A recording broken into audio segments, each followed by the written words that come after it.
3, the engine screamed its last. 3 hours of continuous thunder across the October sky. And then silence. Lieutenant Elliot Brennan felt the nose drop. The P-47 Thunderbolt became a glider. 8 tons of Republic steel falling toward the English Channel at 200 feet per minute. No power, no options, just mathematics and gravity. Water rushed toward the canopy. Grey, cold, unforgiving. Brennan's hands moved on instinct. Trim tab, airspeed, angle of descent. The muscle memory of 72 combat missions. His flight boots were already wet. Not from the Channel. From blood running down his forehead where he'd cracked his skull against the gun sight 3 minutes earlier. He keyed the radio one last time. "Big friend, this is Jersey Thunder. Engines out. I'm going in." Static. Then a voice, tight with emotion. "Eli, no. Turn back to France. You can still make it." Brennan looked at his fuel gauge. Empty. He looked at the coastline behind him. 8 miles of occupied France. He could glide that far. Crash land in a field. Survive. Spend the rest of the war in a POW camp while his mother waited in New Jersey and his kid brother worked the farm alone. Or he could stay. The B-17 Flying Fortress descended 500 yards ahead, smoke trailing from 2 dead engines, 9 men aboard, 9 men who'd voted to stay in the sky rather than bail out over France, 9 men who'd chosen to risk death because one P-47 pilot had chosen to risk it first. Brennan's thumb hovered over the stick. He could bank left. Right now. Use his remaining altitude to glide back. Live. Instead, he held course. Negative, Theo. We're going home together or not at all. 90 minutes earlier, none of this had been inevitable. 90 minutes earlier, it had just been another mission. October 12th, 1943. 0530 hours. Thorpe Abbotts Air Base, England. The base smelled like aviation fuel and wet grass. October in East Anglia meant fog that didn't burn off until mid-morning. It meant cold that seeped through leather flight jackets. It meant mud that never quite dried between the Nissen huts and the hard stands where the bombers waited. Elliot Brennan sat on his footlocker in the officers' quarters and read his mother's letter for the 3rd time. The paper was thin, wartime stock. Her handwriting shook more than it used to. "Your brother turned 16 last week. He's talking about enlisting. I told him no. I told him we need him here on the farm. But Eli, he has your father's stubbornness. He says if you can serve, so can he. Please write to him. Tell him to wait. Tell him the war will be over soon and we'll need him home." Brennan folded the letter carefully, placed it in the envelope, slid it into his jacket pocket next to his heart. 72 missions, 3 more and he'd rotate home. 3 more, and he could tell his brother face to face why a 16-year-old farm boy shouldn't climb into a bomber over Germany. The door opened. Captain Wade Morrison stuck his head in. "Brennan, briefing in 10. It's a big one." Brennan stood. 6 feet tall, 170 pounds, farmer's build, strong shoulders from hauling hay bales and fixing fence posts. His hands were rough, the kind of rough that didn't go away even after a year of flying fighters. He walked across the base in the pre-dawn darkness. Other pilots emerged from other huts, shadows in leather and fleece. Nobody talked much before briefings. Talking meant thinking. Thinking meant considering the odds. The briefing room was packed. 120 pilots, bomber crews, fighter escorts, the air thick with cigarette smoke and nervous energy. Colonel Hayes stood at the front beside a map covered with a sheet. "Gentlemen, today's target, Hayes." He pulled the sheet away. A collective intake of breath. Schweinfurt. The word hung in the room like a death sentence. Schweinfurt. Ball-bearing factories in southern Germany, 320 miles into enemy territory. Every bomber crew in England knew what Schweinfurt meant. It meant the Luftwaffe would throw everything at them. It meant the flak batteries would fill the sky with shrapnel. It meant men wouldn't come back. "Intelligence expects light resistance," Hayes said. Someone in the back laughed. Bitter. Everyone in that room knew intelligence had been catastrophically wrong before. Hayes continued. 320 B-17s will strike the ball-bearing plants. Primary escort will be P-47s to the German border. You'll turn back at maximum range. The bombers continue alone to target. More silence. The P-47 Thunderbolt had a combat radius of roughly 425 miles with drop tanks. Germany was deeper than that. The bombers would fly the last 100 miles alone, come back alone, if they came back at all. Brennan studied the map, the red line stretching across France, across the Rhine, into the heart of Germany, and the shorter red line marking P-47 range. The gap between them looked like death.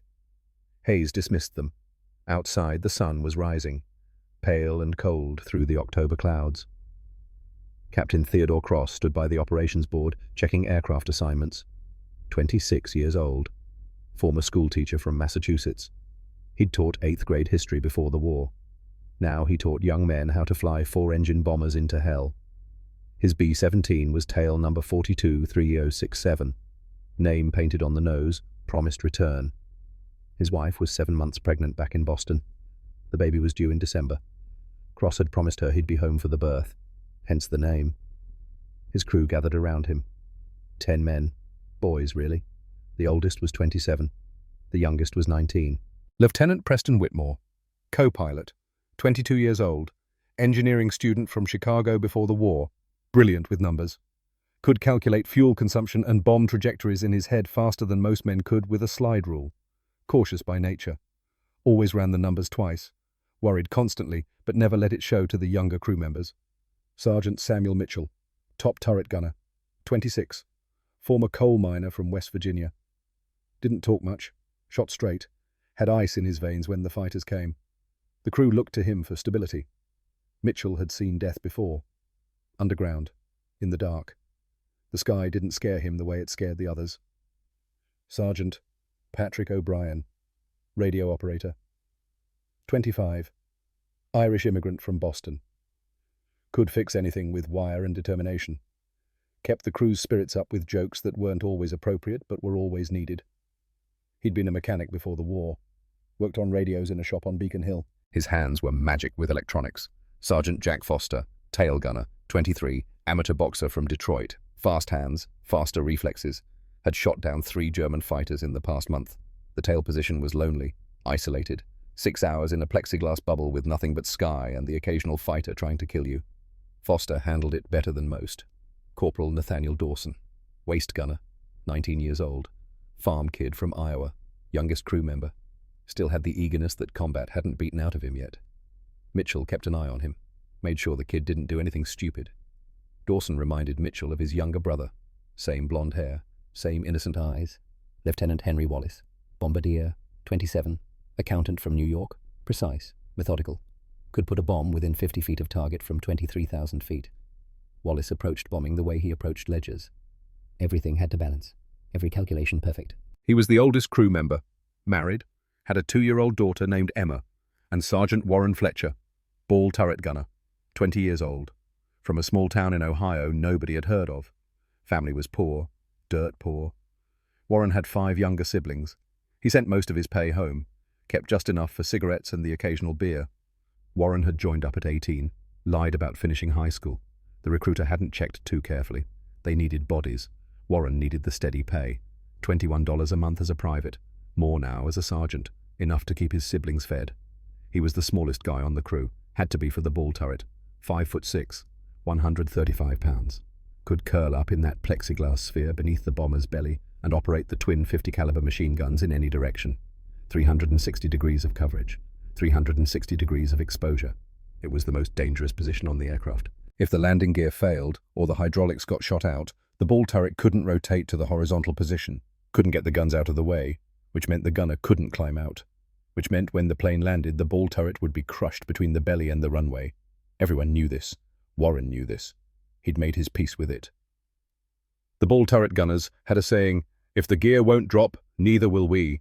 Dark humor, but true. Cross looked at his crew. "Check your equipment. We wheels up at 0700. They dispersed. Warren walked toward the aircraft alone. In his pocket was a letter from his mother. It had arrived yesterday. He hadn't opened it yet. Saving it for after the mission. Something to look forward to. Something to remind him why he was here. He didn't know it, but the letter mentioned his cousin. Lieutenant Garrett Sullivan, fighter pilot. Killed 6 months ago when his damaged P-38 Lightning went down over the channel. No escort had stayed with him.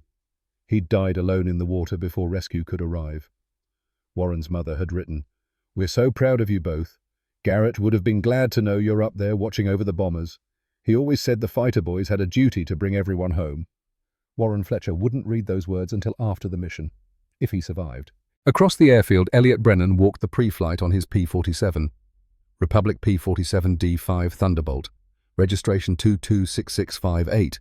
Name stenciled below the cockpit, Jersey Thunder. She was a beast, 41 feet long, 14 feet high at the tail, empty weight 7 tons, fully loaded combat weight nearly 8. The Pratt & Whitney R2821 double wasp radial engine dominated the nose. 18 cylinders arranged in 2 rows of 9. Each cylinder displacement of 155 cubic inches. Total displacement 2,800 cubic inches. The massive engine produced 2,000 horsepower at takeoff. Could push the aircraft to 433 miles per hour at 30,000 feet. The engine alone weighed over 2,000 pounds. But that weight was an asset. The big radial could absorb damage that would kill a liquid-cooled inline engine. Could lose cylinders and keep running. Could take 20mm cannon shells and not quit. Armament 8. Browning M2 50 caliber machine guns. 4 in each wing. 425 rounds per gun. Total capacity 3,400 rounds. Rate of fire 850 rounds per minute per gun, which meant all 8 guns firing simultaneously would expend the entire ammunition load in approximately 34 seconds of continuous fire. Brennan knew every second counted. The wings were thick, had to be to house the guns and ammunition. 40 feet 9 inches of span, 300 square feet of wing area. The thick wing profile gave the aircraft its incredible dive performance. Could outdive anything in the sky. Could pull out of dives that would tear the wings off a Messerschmitt. Behind the engine sat armor plating. 3/8 of an inch steel plate protecting the pilot's back and head. Could stop 20mm cannon shells. Had saved Brennan's life twice already. Once when a Focke-Wulf put 3 20mm rounds into the seat back. The armor caught all 3. Brennan had felt the impact through the seat, like being punched by a heavyweight boxer. But the rounds didn't penetrate. Bulletproof glass in the windscreen, 1/4 inch thick. Could take rifle-caliber rounds without shattering. The entire cockpit was a fortress, designed to bring the pilot home. The P-47 wasn't the most maneuverable fighter. The Spitfire could outturn it. The Bf-109 could outclimb it at lower altitudes. But the Thunderbolt could take damage like nothing else in the sky. And when Brennan pointed those 850s at something, it died. He climbed into the cockpit. The seat fit him like a custom suit. 72 missions, 2,800 combat hours. He knew every switch, every gauge, every quirk of this particular aircraft. The throttle quadrant was worn smooth where his hand rested. The control stick grip molded to his palm. The rudder pedals adjusted to his leg length. This wasn't just an aircraft. This was his aircraft. Jersey Thunder had taken him through 72 missions. She'd brought him home 72 times. Through flak, through fighters, through weather that grounded lesser pilots. She'd never quit on him. He trusted her more than he trusted most people. He settled in, checked the fuel gauges. 254 gallons in the internal tank, 84-gallon drop tank slung beneath the belly. Total 338 gallons. At combat consumption rates of roughly 96 gallons per hour, that meant 3.5 hours of flight time. Maybe less under high power settings. Maybe more if he was careful with the throttle. The mission profile showed 3 hours and 40 minutes round trip if everything went according to plan. Everything never went according to plan. Brennan strapped in, shoulder harness, lap belt, parachute harness, Mae West life preserver. The routine was automatic now. Muscle memory. Don't think, just do. The crew chief appeared beside the cockpit. Sergeant Eddie Kowalski, 41 years old. Too old for combat flying, but too valuable to waste anywhere else. He could fix a damaged P-47 with baling wire and profanity. Could diagnose engine problems by sound alone. Had kept Jersey Thunder flying when lesser mechanics would have grounded her. "She's ready, Lieutenant. Clean as I could get her." Brennan nodded. "Thanks, Eddie. 73 today. 73.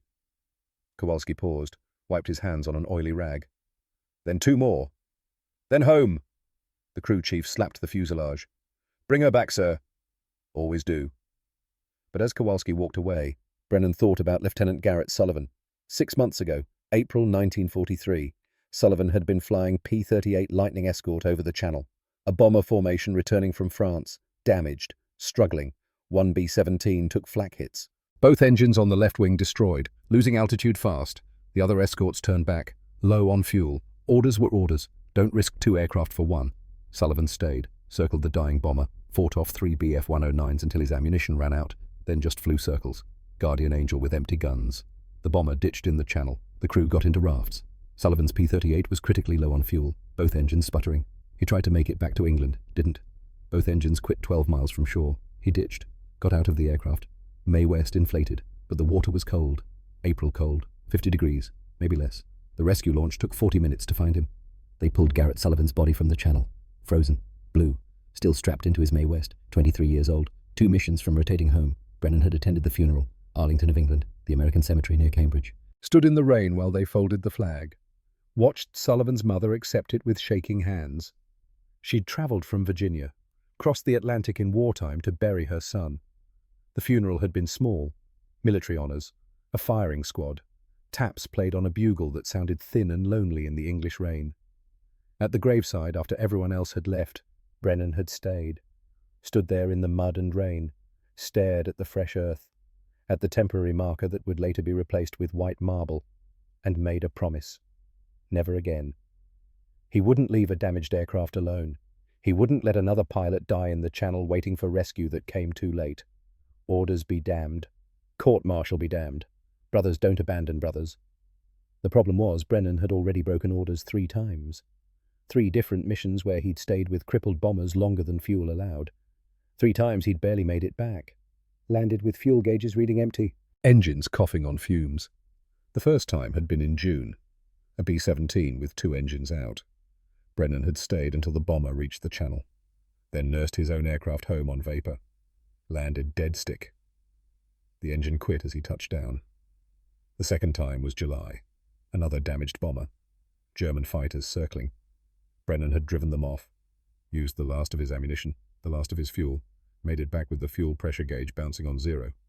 The third time was September. A week ago. Same story. Different bomber. Different day. Same outcome. Barely made it home. 3 times his squadron commander had chewed him out. Lieutenant Brennan, your job is to escort the formation. Not play nursemaid to every damaged aircraft. You will follow orders or you will face disciplinary action. 1 more violation and I'm grounding you. Court-martial proceedings will follow. Do you understand? Brennan had saluted. Said yes, sir. And knew he'd do it again if he had to. Because Garrett Sullivan's frozen face haunted him. Because the promise mattered more than orders. Today was Mission 73. 2 more after this, and he'd rotate home. Back to the farm. Back to his mother and his kid brother. Back to civilian life, where the only thing trying to kill him was the weather and the bank foreclosing on the mortgage. Just 2 more missions. He could follow orders for 2 more missions. Probably. 0700 hours.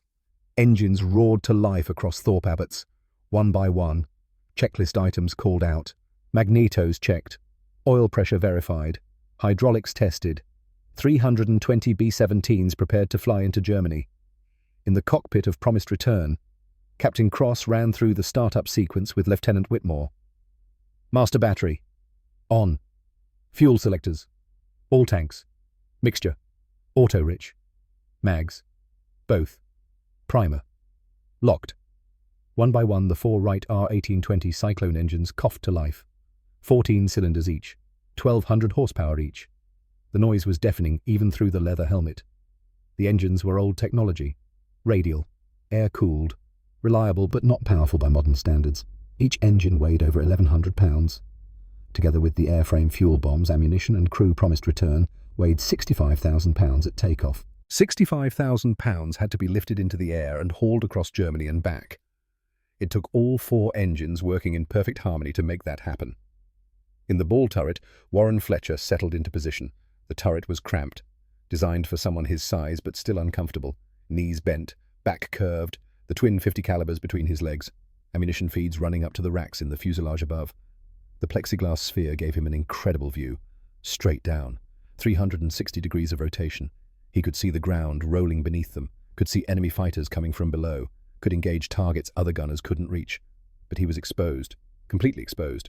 Just a thin shell of plexiglass between him and the German fighters, between him and the flak, between him and the empty air 23,000 feet above the ground. The plexiglass was strong, 1/4 inch thick, could stop rifle rounds, but not cannon shells. Nothing could stop a direct hit from a 20mm cannon. Warren didn't think about that. He thought about the paycheck, about his 5 siblings back in Ohio, about how this job meant they'd have food on the table and shoes that fit. Patrick O'Brien's voice came through the intercom. "Ball turret check." "Ball turret operational," Warren replied. "Good lad. Keep your eyes open down there." "Always do." The bombers began taxiing, one after another, heavy, ponderous. 65,000 pounds of aircraft fuel bombs and crew doesn't move quickly. Cross-guided promised return into position in the stream. They were flying in the number 3 position in the lead squadron of the lead group. High-value position. First ones to the target, first ones the Germans would try to kill. The lead aircraft always took the most fire. The Germans knew. Kill the leaders, and the formation falls apart. Whitmore was quiet.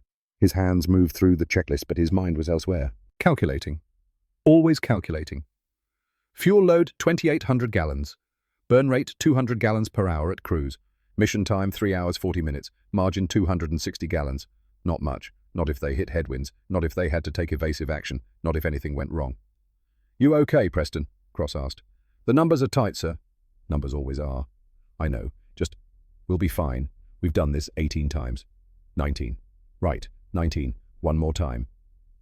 The bombers reached the runway. One by one, they thundered down the concrete. Tails lifted. Wheels left the ground. Climbed into the October sky. Promised returns turn. Cross advanced the throttles. 4 engines roared. The B-17 accelerated. Slow at first. 65,000 pounds, doesn't want to move. Doesn't want to fly. 50 miles per hour. 70. 90. The tail came up. 100 miles per hour. The wheels lifted. They were airborne. The aircraft felt heavy, sluggish. 4,000 pounds of bombs in the bay didn't help. Neither did the full fuel load. But she flew, climbed, fought gravity and won. 320 bombers formed up over England. Box formations, squadron by squadron, group by group. It took 40 minutes.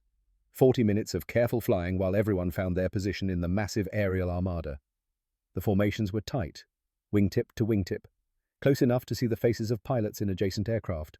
Close formation meant concentrated defensive fire, meant overlapping fields of fire from the guns, meant survival. Meanwhile, the P-47s launched. Brennan took off 5th in his flight. Jersey Thunder leapt off the runway like she was eager for combat.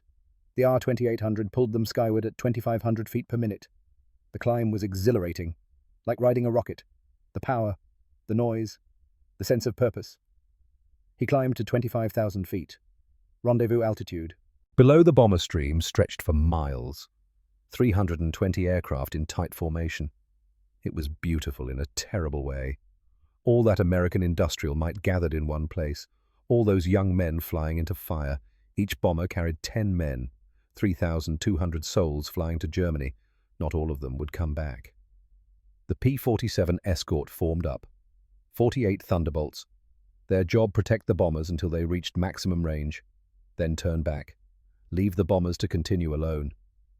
Brennan hated that part. Always had. Hated watching the bombers press on while the fighters turned for home. Hated the knowledge that men would die in the gap, in the unescorted zone where the Luftwaffe waited. The formation turned east, crossed the English coast at 1100 hours. The channel spread below them. Grey water, white caps, no rescue launches visible. If someone went down out here, they'd be alone. The water was 50 degrees. Survival time 20 minutes, maybe 30 with a May West. The crew chiefs always made sure the May Wests were good, always checked the CO2 cartridges, always tested the inflators, because the channel killed as many men as the Luftwaffe. Brennan pushed the thought away, focused on formation flying, stayed tucked in tight with his flight. The French coast appeared ahead. Occupied France, German territory. Every mile deeper meant more risk, more German fighters, more flak batteries, more ways to die. The bomber stream pressed on without hesitation. Intelligence had said light resistance. Intelligence was about to be proven catastrophically wrong. 1,200 hours, 23,000 feet above the Rhineland. The sky was clear, visibility unlimited, perfect bombing weather, perfect fighting weather. Captain Cross looked down from the cockpit of promised return. Germany spread beneath them like a map. Fields, rivers, roads, towns, everything miniature from this height, everything except the target. Schweinfurt appeared on the horizon. Industrial complex, smokestacks, factories, the ball-bearing plants that kept German tanks and aircraft running. Every tank, every truck, every aircraft, all needed ball bearings. Destroy the plants and the German war machine would grind to a halt. That was the theory. The reality was, 320 B-17s were about to drop into hell. IP in 5 minutes, Lieutenant Wallace called from the bombardier position. Initial point, the turn onto the bomb run. After this, they'd fly straight and level for 6 minutes while Wallace lined up the target. 6 minutes where they couldn't evade, couldn't maneuver, just had to absorb whatever the Germans threw at them. 6 minutes that felt like 6 hours. The bomber formation began its turn, and the Luftwaffe arrived. Messerschmitt Bf-109s, Focke-Wulf FW-190s, dozens of them, rising from airfields across western Germany like angry hornets, the radio filled with warnings. Fighters 10 o'clock high, multiple bandits 2 o'clock level. They're everywhere. Break right, break right. Over 400 German fighters had scrambled to defend Schweinfurt. Not light resistance, maximum effort, every available fighter, every pilot. The Luftwaffe was making its stand here. The sky became chaos. German fighters dove through the bomber formations, cannons blazing, 20mm shells ripped through aluminum fuselage, 50 caliber tracers arced back from the bomber defensive guns, smoke, fire, aircraft falling, parachutes blossoming, men dying. A B-17, 200 yards to cross his left, took a direct hit in the number 3 engine. The engine exploded. Not just fire, explosion. The engine separated from the wing, fell away tumbling. Fire spread across the wing route, engulfed the fuselage. The aircraft fell out of formation, spinning, pieces breaking away. The tail section separated, tumbled separately. No parachutes. The crew died in seconds. 10 men gone. Cross saw it, looked away, had to focus on his own aircraft.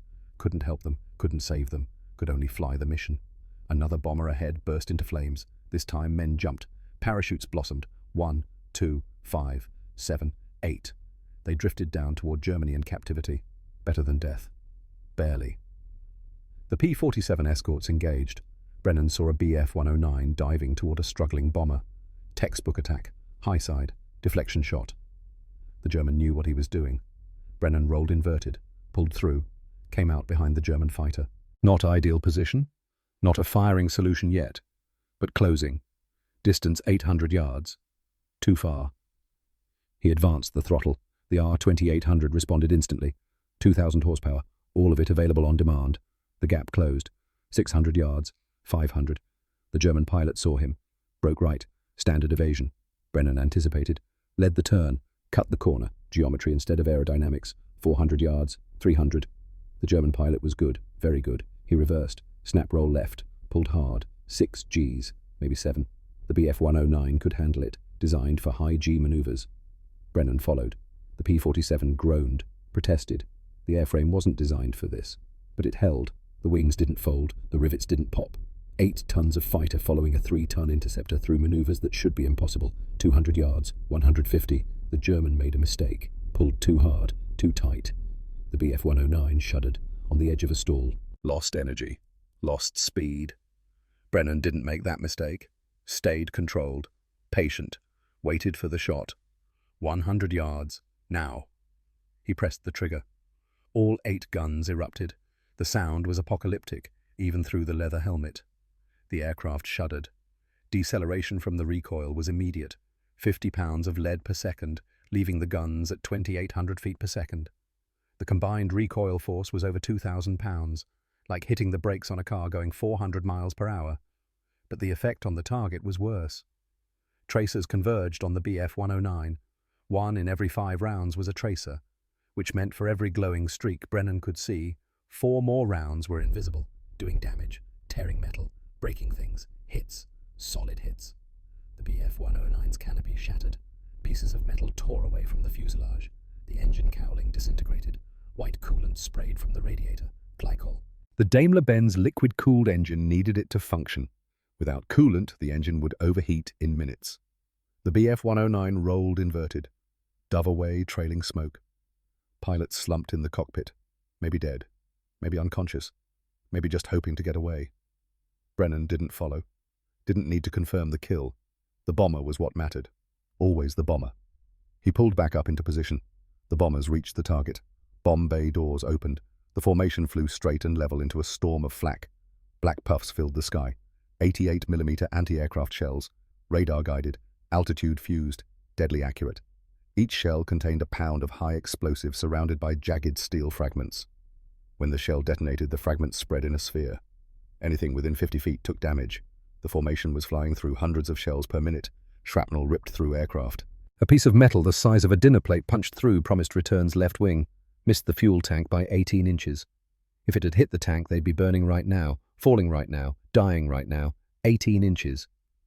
Wallace worked his bomb sight, adjusted for wind, for altitude, for ground speed, for drift, for everything. The Norden bomb sight was a miracle of engineering. Analog computer, gyroscopic stabilization, could calculate trajectories that would take a human mathematician an hour. Did it in seconds. Steady. Steady. Cross held the aircraft rock steady, fought the turbulence from the flak, fought the instinct to evade, had to trust Wallace, had to trust the bomb sight, had to trust that flying straight through hell would be worth it. Bombs away. The aircraft lurched upward as 4,000 pounds of high explosives fell toward the ball bearing factories below. Released from 23,000 feet, the bombs would take approximately 40 seconds to reach the ground. 40 seconds to arc through the air, to accelerate under gravity, to find their targets. Or not. Bombing wasn't precise. Not really. The best bombardiers in the world could put bombs within 100 feet of target from 4 miles up. On a good day, with no wind, with no flak, with perfect conditions. This wasn't a good day. But the bombs fell anyway. All across the formation, bombers released their loads. The sky rained destruction on Schweinfurt. Cross didn't watch. He was already turning away from the target. The rest of the formation followed. Mission complete. Time to go home. Except the fighting wasn't over. The German fighters regrouped, came back for another pass. And then Promised Return's No. 3 engine exploded. The sound was distinctive, not just loud. A physical sensation. A shockwave through the airframe. A 20mm cannon shell had punched through the cowling, detonated inside the engine block. Shrapnel tore through pistons and valves and cylinders. Oil sprayed across the wing, mixed with fuel vapor. Ignited.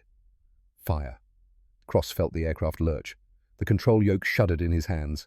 The nose wanted to drop. The left wing wanted to drop. Asymmetric thrust, asymmetric drag. The bomber wanted to roll inverted, wanted to fall. Cross fought it, muscle and will against physics. He wasn't ready to die, wasn't ready to let his crew die. "No. 3 is hit," Whitmore called. Unnecessary. Cross could feel it, could see it. The engine was dying in front of him. "Fire suppression," Cross ordered. Whitmore's hand moved to the T-handle. Pulled. CO2 flooded the engine compartment under pressure, displaced the oxygen, smothered the fire. The flames died, but the engine was destroyed. The cylinders cracked. The crankshaft bent. The propeller windmilling uselessly in the airstream, creating drag. "Shut down No. 3, Cross ordered. Whitmore hit the fuel cutoff switch, cut the mixture to idle cutoff, hit the feathering button. The propeller blades rotated, aligned with the airflow, reduced the drag. But the bomber had lost 1,200 horsepower, 1/4 of its power. The aircraft's nose dropped 15 degrees. Cross hauled back on the yoke, trimmed, adjusted throttle on the remaining engines, fought to maintain altitude. It was a losing battle. Behind him in the radio room, Patrick O'Brien watched hydraulic fluid spray across the bulkhead like blood from an artery. The No. 3 engine had taken the hydraulic lines with it. The lines ran along the wing route. The explosion had severed them. Hydraulic fluid poured out, red, under pressure.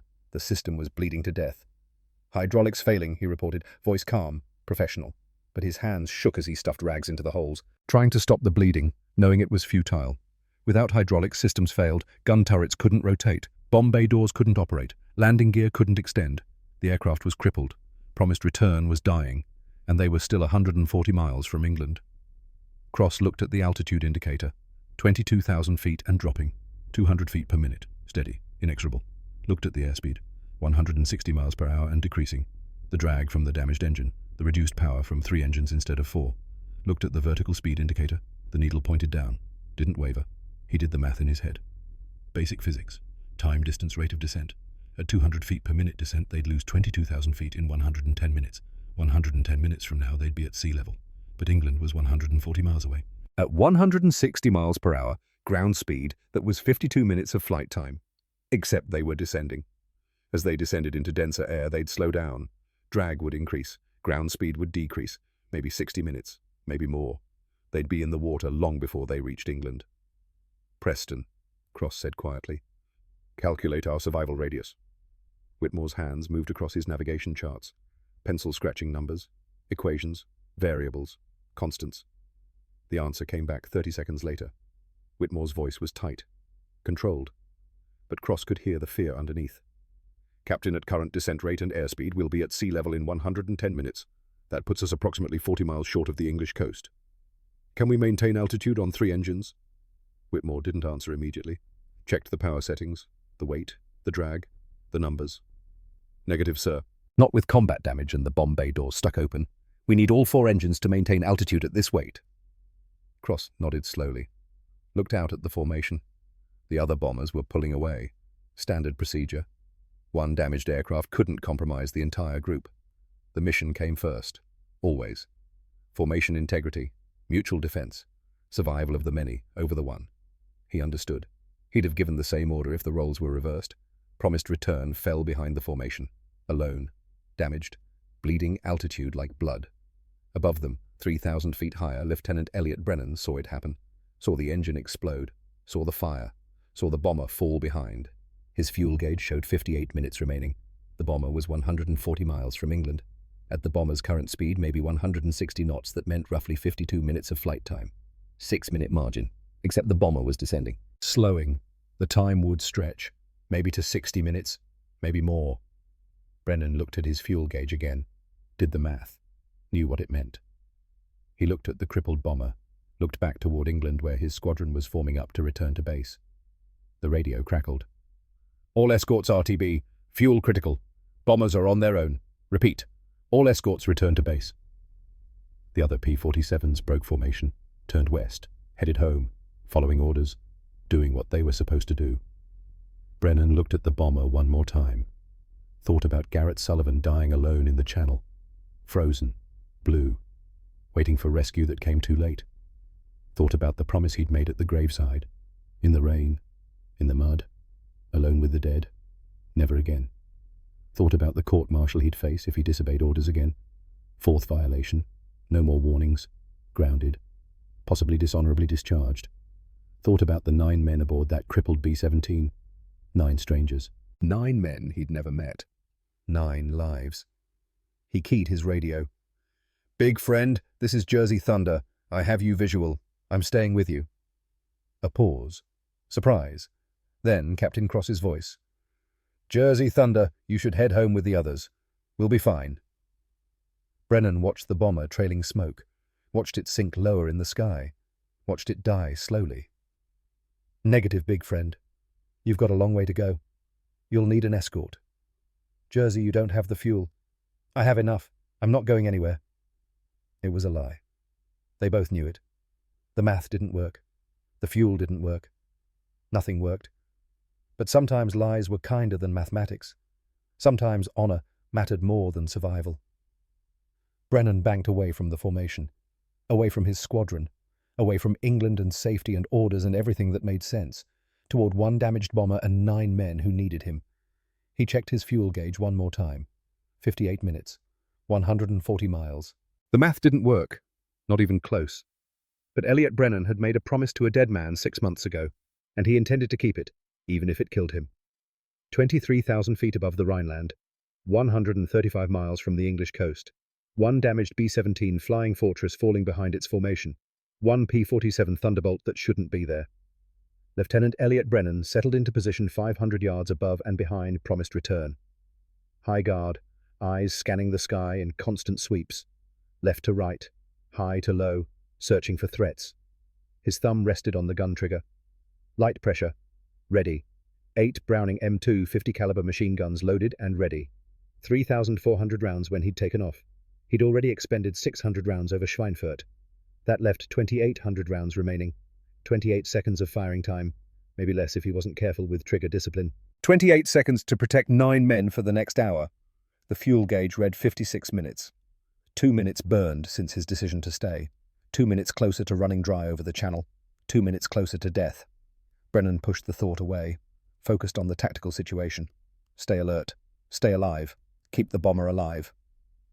The B-17 descended through 22,000 feet, losing 200 feet per minute. Steady, inexorable, like watching someone bleed out. Slow, inevitable, unless something changed. Physics couldn't be argued with. 3 engines simply couldn't maintain altitude with a damaged airframe and stuck bomb bay doors creating drag. The bomber was losing the fight with gravity. Would continue losing until it hit the ocean or reached England. Brennan hoped for England. Expected the ocean. In the bomber's cockpit, Captain Theodore Cross fought the controls. The yoke wanted to pull left. The dead number 3 engine created asymmetric thrust. The 3 functioning engines all pulled to the right. Cross compensated with rudder trim, but it was exhausting. His left leg cramped from constant pressure on the pedal, holding right rudder, always holding, never letting up. Lieutenant Preston Whitmore worked the numbers again, recalculating, hoping the math would change, hoping physics would take a day off. It didn't. Captain, at current descent rate, will be at 10,000 feet in 60 minutes. That puts us 70 miles from the coast. Cross didn't respond immediately. 70 miles, in the water, ditching, swimming, hypothermia, death. Can we stretch the glide? Not enough. The drag from the open bomb bay. Whitmore stopped, reached for the manual crank handle. Wait, if I can manually close the doors, hydraulics are shot. I know, but there's a mechanical backup, hand crank. It'll take time, but do it. Whitmore unbuckled, moved aft into the bomb bay. The catwalk was narrow, 8 inches wide. 23,000 feet of empty air on either side. The bay doors hung partially open. Wind screamed through the gap. The noise was deafening. The cold was brutal. 23,000 feet meant temperatures near 0 Fahrenheit. The wind chill made it worse. He found the manual crank, a simple mechanism. Turn the handle, gears engage, doors close, simple on the ground, nearly impossible at altitude in combat conditions. He began turning. The mechanism was stiff, designed for ground use, not for combat, not at altitude, not with one man turning. Each rotation moved the doors maybe 2 inches. He needed to close a 30-inch gap, 15 rotations minimum. Whitmore's arms burned after 3, but he kept turning. Had to. The drag from those open doors was killing them, literally. Behind him, in the radio room, Sergeant Patrick O'Brien watched hydraulic fluid continue to leak. He'd stuffed rags into the holes, but the pressure was gone. The system was dead. The fluid pooled on the floor. Red, slick, dangerous. He keyed the intercom. Captain, hydraulics are completely dry. Gun turrets are frozen in position. Top turret can still fire straight ahead. Ball turret is locked facing down. Tail gun is operational. Waist guns can traverse manually. Copy. Sam, you hear that? Sergeant Samuel Mitchell's voice came from the top turret. Calm, steady. Roger, Skipper. I've got forward coverage. But if they come from the sides or rear, I'm no good. Mitchell was a coal miner, had worked underground since he was 16. Dark spaces didn't scare him. Tight spaces didn't scare him. But being unable to defend his crew, that scared him. In the ball turret beneath the aircraft, Sergeant Warren Fletcher heard this with growing unease. His turret was hydraulically operated, twin 50 caliber guns mounted on an electric traverse system, 360 degrees of rotation, full coverage, the most versatile defensive position on the aircraft. Except now the hydraulics were dead. He tried the hand crank, a backup system, manual operation. The turret shifted slightly. Sluggish, reluctant. The manual system worked, but it was slow, painfully slow. He could rotate maybe 10 degrees per minute with maximum effort, maybe less. His arms were already tired from the flight, from the tension, from gripping the guns during the fighter attacks. If fighters came at them fast, he wouldn't be able to track, wouldn't be able to engage, would be useless. Ball turret to pilot. I've got limited traverse, manual operation only. Cross acknowledged, filed the information away. His crew was wounded, his aircraft was wounded, and they had 130 miles of German-controlled airspace ahead of them. He looked up through the canopy, saw the P-47 weaving above them. Protective, watchful, like a guardian angel. Except angels didn't burn fuel, didn't run out of ammunition, didn't die. Cross keyed the radio. Jersey Thunder, this is Big Friend. You should really head home. We're losing altitude. You'll burn all your fuel staying with us. Brennan's voice came back, calm, almost amused. Big Friend, I'm aware of the fuel situation. I'm staying. Jersey, that's a direct violation of... I know what it is, but I figure 9 lives are worth 1 court-martial. Cross felt something tighten in his chest. This P-47 pilot was choosing to die for them, a stranger, someone he'd never met, someone who had no obligation beyond the standard escort duty that had already ended, someone who was staying anyway. Jersey, what's your name? A pause. Then Elliot Brennan. Friends call me Eli. You Theodore Cross. Theo. I've got 9 men aboard. We're 19 missions in. 1 more and we rotate home. Then let's make sure you get there. Cross wanted to say more. Wanted to tell this fighter pilot to turn back, to save himself, to live. But the words wouldn't come. Because deep down, Cross knew the truth. Alone, promised return, wouldn't make it. The German fighters were circling, waiting, watching. One damaged bomber without escort was easy prey, a gift, free kill, but with a P-47 riding guard. That changed the equation, made the Germans think twice, made them cautious. One fighter couldn't stop them all, but one fighter could make them pay, could make the price too high. Cross made his decision. Eli, we're honored to have you. We'll do everything we can to lighten your load. Appreciate it, Theo. Now keep this bird steady. We've got company. 30 miles to the south, Lieutenant Klaus Weber led 3 Messerschmitt Bf-109 fighters through a climbing turn. 24 years old, veteran of 2 years on the Eastern Front before transferring west. 43 kills to his credit, most of them Soviet. Yaks, Lavochkins, MiGs. Easy kills against poorly trained pilots. American bombers were different. Better defended, tighter formations, more disciplined, but the principle was the same. Find the weak, separate them, kill them. His wingman's voice crackled through the radio. Herr Leutnant einzelne schwere Bomber, 4 Uhr niedrig. Single heavy bomber, 4 o'clock low. Weber banked right, looked down through the canopy, spotted the B-17 trailing smoke, falling behind its formation. Alone. Ich sehe ihn. I see him. Perfect target. Damaged. Alone. Should be quick. Easy. Another number for the tally board. Then Weber saw the other aircraft. Smaller. Fighter. Weaving above the bomber in a protective pattern. Jaeger, P-47. One of the heavy American fighters, the Thunderbolt. Weber had fought them before. Tough aircraft, well-armored, heavy firepower, not as maneuverable as the Bf-109 but deadly in the right hands. Could take incredible damage and keep flying, but one fighter protecting one bomber. The odds were still good, 3 against 1. Standard tactics would work. Weber keyed the radio. Wir greifen an. Formation zerstören. We attack. Break formation. The 3 Bf-109s split. Classic German tactic. Taught in fighter school. Drilled endlessly. Attack from multiple vectors. Force the defender to choose. Whichever direction the defender commits, the others exploit the gap. Simple. Effective. Deadly. Weber armed his weapons. One 20mm MG-151 cannon mounted in the propeller hub. 2 13mm MG-131 machine guns above the engine cowling. The cannon was powerful, could destroy a bomber with a few hits, but it only carried 120 rounds. Had to make them count. The machine guns carried 300 rounds each.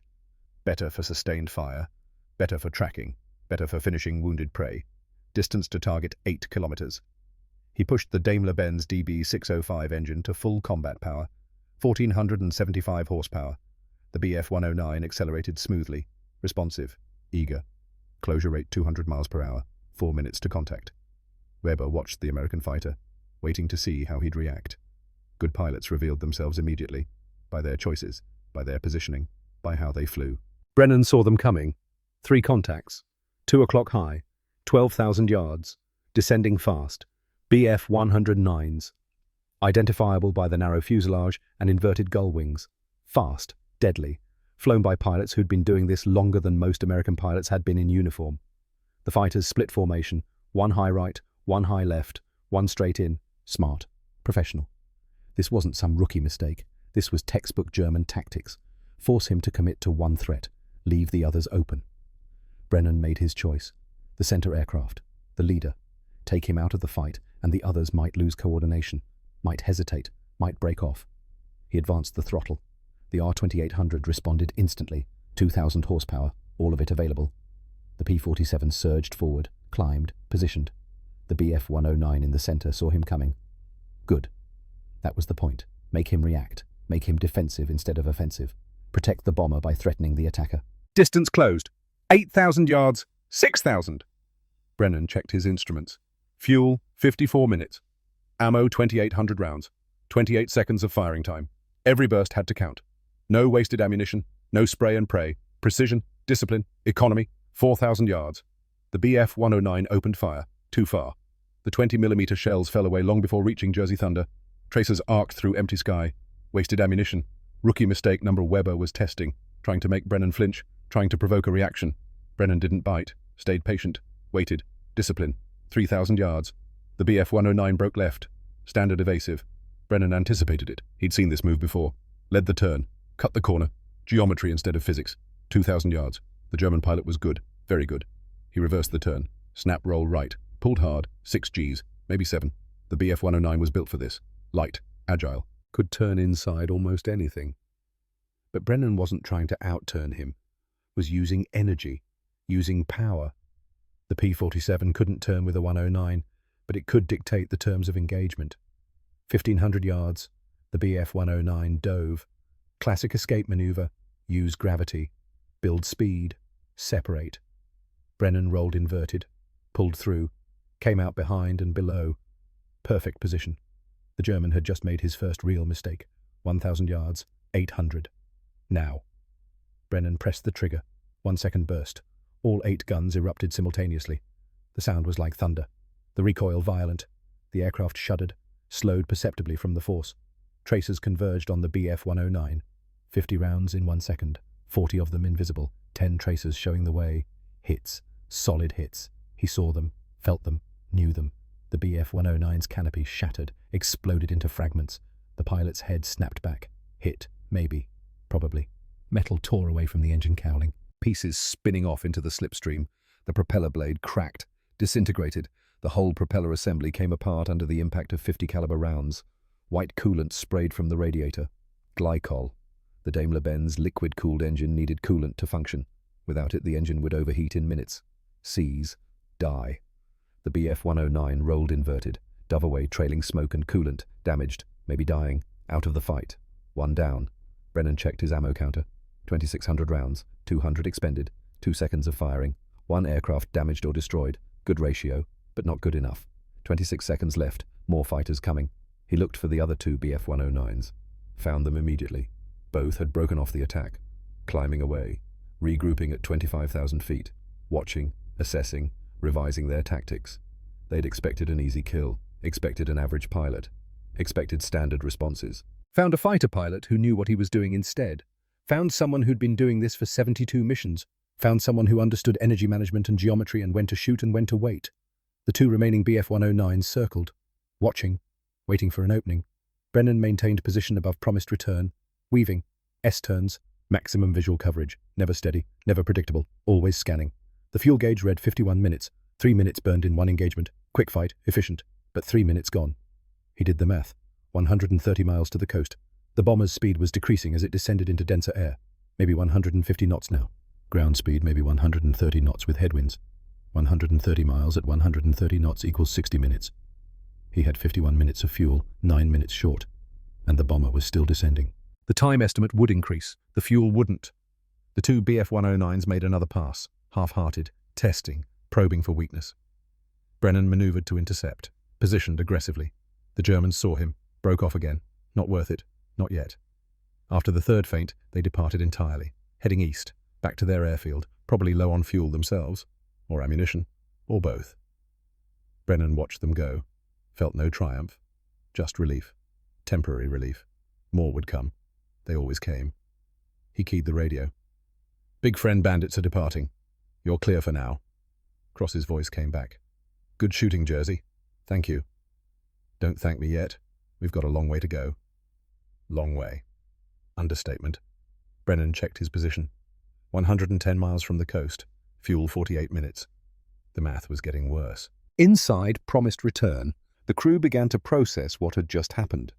Sergeant Jack Foster had watched the entire engagement from his tail position, the perfect vantage point, seen the P-47 engage 3 Bf-109s alone, seen him shoot 1 down, seen him drive the others off, 1 versus 3, and the 1 won.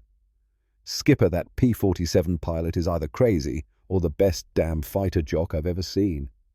"Both, probably," Cross replied. In the waist position, Corporal Nathaniel Dawson helped Mitchell with ammunition. The top turret guns had jammed during the Schweinfurt run. Spent casings had piled up, created a jam. They were working to clear the feed mechanism. Tedious work, cold work, necessary work. "Think he'll stay with us all the way?" Dawson asked. Young, hopeful, still believing in miracles. Mitchell didn't answer immediately. He was older, had seen more, knew better than to make predictions. "Don't know, kid, but he just saved our lives. So I'm grateful for however long he's got." Lieutenant Whitmore finally succeeded in closing the bomb bay doors. 15 minutes of cranking, slow rotations. His arms felt like rubber, like he'd been hauling coal instead of turning a crank, but the doors were shut, sealed. The drag would decrease. Maybe they could stretch their glide a few more miles. Every mile mattered now. He returned to the cockpit, strapped back in, flexed his fingers. They were stiff, cold, tired. Doors are closed. Good work, Preston. Recalculate our range. Whitmore pulled out his charts, pencil moving across paper, numbers, equations, variables. With reduced drag, assuming we maintain current descent rate, we should make it to approximately 20 miles from the coast before we're at wave top level. 20 miles, still short, but better than 40, better than 70. Progress. Small, insufficient, but progress. Cross nodded. 20 miles is swimming distance. It was a joke, sort of. Gallows humor. 20 miles of October North Sea water. 50-degree water. Survival time 20 to 30 minutes before hypothermia set in. 20 miles might as well be 200. But Cross didn't say that. Leaders didn't voice the darkest thoughts. Leaders kept their crew hoping, kept them fighting, kept them alive. In the ball turret, Warren Fletcher listened to this exchange. 20 miles short, which meant ditching, which meant the ball turret would be the first thing to hit the water, which meant he'd die on impact. He tried the manual traverse again, managed to rotate 10 degrees, slow, painful, exhausting. At this rate, it would take him 30 minutes to get the turret horizontal, 30 minutes to position the guns out of the way so he could climb out. They didn't have 30 minutes once they started the ditching approach. Warren did the math. If they hit the water with him still in the turret, the impact would crush the plexiglass sphere. The ocean would flood in. He'd drown before anyone could reach him. He'd known this was possible when he volunteered for the position. Ball turret gunners had a saying, "If the gear won't drop, neither will we." Dark humor, but true. Warren thought about the letter in his pocket, from his mother. He pulled it out, tore open the envelope with numb fingers, the familiar handwriting, the thin wartime paper. "Dear Warren, we're so proud of you. Your father says you're doing what needs to be done. Your brothers and sisters ask about you every day. Little Mary drew you a picture. I'm enclosing it." Warren smiled despite everything. Mary, 5 years old, drew him an airplane. He could see it, crude, childish, beautiful. The letter continued. "We heard about your cousin Garrett. Such a tragedy. Your aunt is devastated. He was such a good boy. Always talked about the fighter pilots protecting the bombers. Said it was their duty to bring everyone home. I'm glad you're up there doing the same thing. Garrett would be proud." Warren stopped reading. Garrett Sullivan, his cousin. Fighter pilot. Dead 6 months ago. He'd known Garrett was gone, had heard about it. But seeing it in his mother's handwriting made it real. Garrett had been good, really good. 21 kills before he died. P-38 Lightning. Twin-engine fighter. Beautiful aircraft. Deadly. Died in the Channel. Alone. Cold. Waiting for rescue that came too late. Warren wondered if the P-47 pilot above them had known Garrett. The fighter community wasn't huge. They probably crossed paths at some point. Probably drank together. Probably flew together. He keyed the intercom. "Radio, this is Ball Turret. Can you patch me through to Jersey Thunder? I want to ask him something." A pause. Then Cross's voice. "Warren, what do you need?" "Just a quick question for the fighter jock, sir. Won't take long." Another pause. Cross deciding. Weighing. "All right. But keep it brief. He needs to focus." O'Brien worked his radio. Switches, frequencies. 30 seconds later, "You're connected." Warren keyed his mic. "Jersey Thunder, this is Ball Turret on Big Friend. I've got a question if you've got a second." Brennan's voice came through. Professional. Focused. "Go ahead, Ball Turret." "Did you know a P-38 pilot named Garrett Sullivan?" The radio exploded with static. Then Brennan's voice. Different now. Tight. Emotional. Raw. "Garrett Sullivan. Yeah, I knew him. Why?" Warren felt his throat close. "He was my cousin. Died 6 months back. My mum just told me in a letter." Silence. Long enough that Warren thought the connection had dropped. Long enough to count heartbeats. Long enough to wonder. Then, "Warren Garrett was my wingman. My friend. I was at his funeral. I made a promise at his graveside. That's why I'm here. That's why I'm not leaving you." Warren Fletcher felt something break inside him. This P-47 pilot wasn't just following orders. Wasn't just doing his duty. Wasn't just being professional. He was here because of Garrett. Because of family. Because of promises made to the dead. "Jersey. Thank you. Garrett would have..." Garrett would have done the same thing. He was good people. Best pilot I knew. Yeah, he was. The radio went quiet. Static. Wind. Engines. Nothing more. Up in the cockpit, Cross had heard every word. Understood now why the P-47 pilot had stayed. Why he was burning fuel he didn't have. Why he'd face court-martial. It wasn't about duty. It was about brotherhood. About promises made to the dead. About honor that transcended orders and regulations and common sense. Cross keyed the intercom. Crew, you heard that. Jersey Thunder is here because of Garrett Sullivan, Warren's cousin. So we're going to do everything in our power to make sure his sacrifice isn't wasted. Understood? A chorus of affirmatives. Mitchell, Roger Skipper. Foster, understood. O'Brien. We'll get home, Captain. Even Whitmore, always cautious with his words, we'll make it. The crew had purpose now, not just survival, honor. They owed it to Garrett Sullivan's memory, to the pilot flying above them, to each other. Promised return descended through 18,000 feet, 100 miles from the coast. The engines droned, 3 Wright Cyclones working overtime to keep the crippled bomber airborne. Above them, Elliot Brennan watched his fuel gauge tick down. 45 minutes. He knew the math, knew what it meant, knew he was going to die. But he'd made a promise to Garrett Sullivan 6 months ago in a muddy cemetery in England, and Elliot Brennan kept his promises. 20 minutes later, the second wave arrived. Brennan saw them at 12 miles, 5 contacts, 2 o'clock high, descending in tight formation, BF-109s again, fresh aircraft, full fuel, full ammunition. This wasn't the same unit as before. This was a different squadron, different tactics, different threat.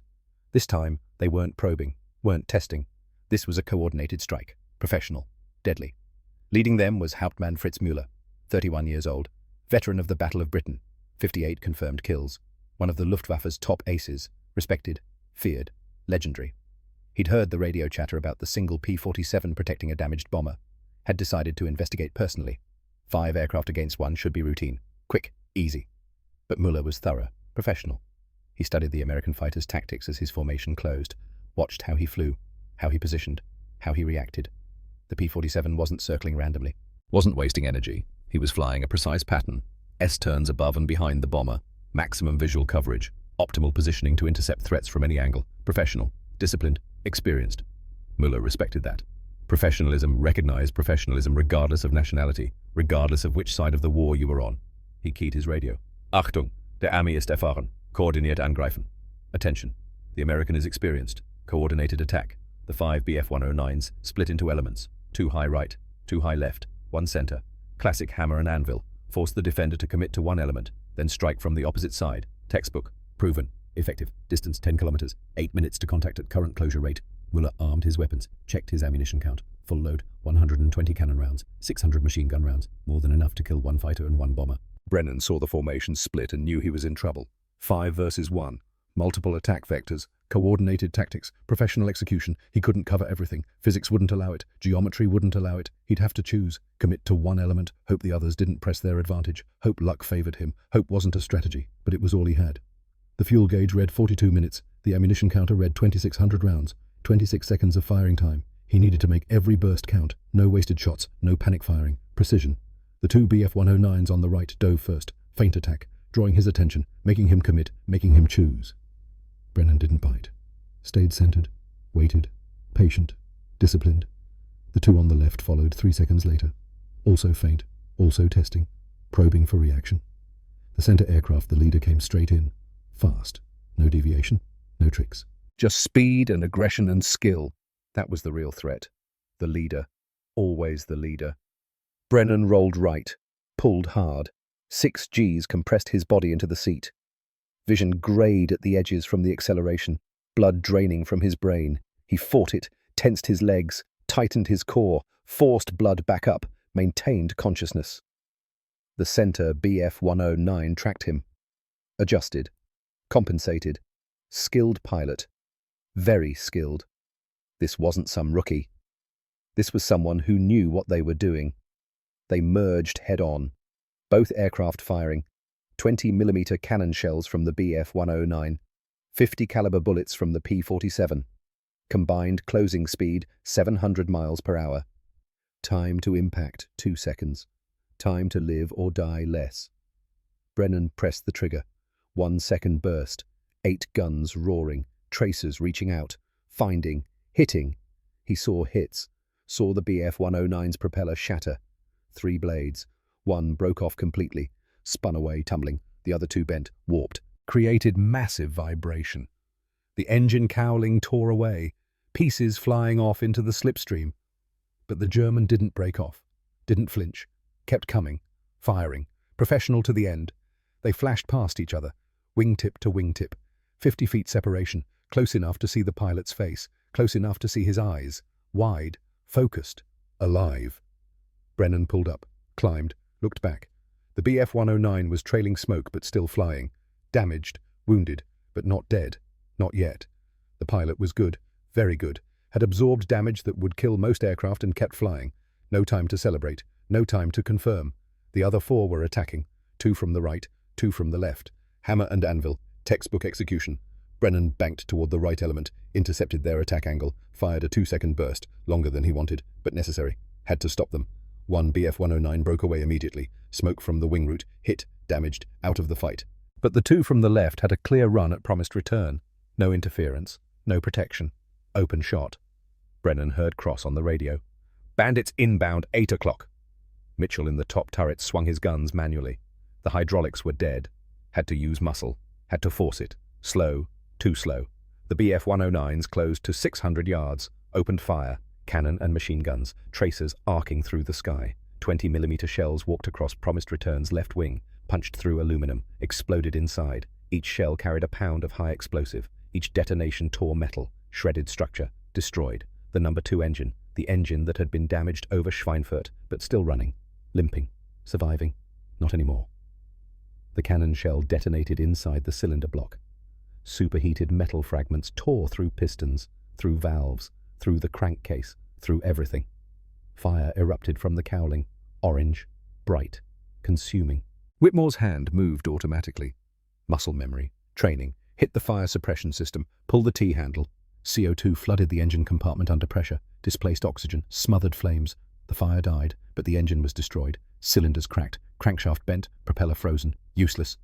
"Number 2 is gone!" Whitmore shouted. Cross felt the aircraft lurch, violent, sudden, more asymmetric thrust. The nose wanted to drop, wanted to fall. He pulled back on the yoke, fought it, muscle against physics, but now they were down to 2 engines, 2 out of 4, half power. The descent rate increased immediately, 300 feet per minute, 400, 500. The bomber was dying faster now, altitude 16,000 feet and falling. They were running out of sky. Brennan drove off the attacking Bf-109s, maneuvered aggressively, fired another burst. 2 seconds, damaged one. The others broke away, climbing, regrouping, but the damage was done. The bomber was crippled, dying. He watched promised return drop below him. Faster now, much faster. The fuel gauge read 38 minutes. The coast was 90 miles away. At the bomber's current speed, slowing as it descended, that was at least 50 minutes. Probably more. 12 minutes short. Maybe 15. Maybe 20. The math didn't work.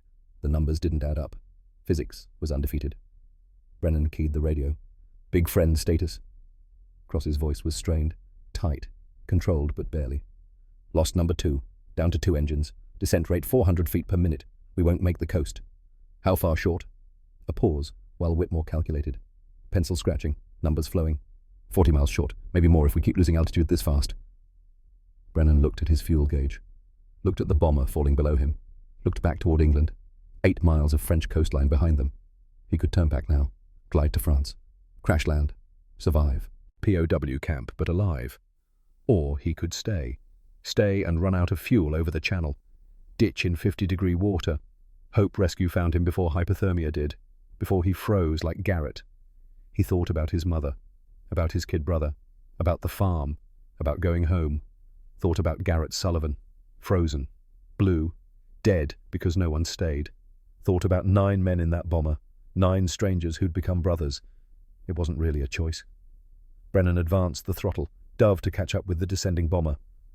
"Big friend, I'm staying with you, all the way."